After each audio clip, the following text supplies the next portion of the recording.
مخبيه علينا ايه يا شيماء؟ هو ده المكون اللي بيخليكي تخسي، وهو ده المكون اللي الناس كلها بتطلبه منك عشان المكون ده. اه والله. يا ترى ايه اللي في ايدي؟ تعرفوا ايه المكونات اللي بتعلي الحرق وبتعالج الضغط والسكر والسمنه؟ هو ده العيش اللي انت خسيتي عليه؟ ايوه هو ده العيش اللي احنا خسينا عليه. هو ده العيش اللي انت بتعمليه يا شيماء في الاوردرات بتاعتك، عيش التخسيس. ايوه هو ده العيش.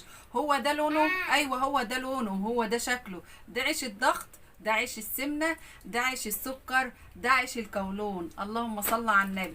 عيش هتاكليه هترتاح عليه وراحه نفسيه ما بعدها راحه.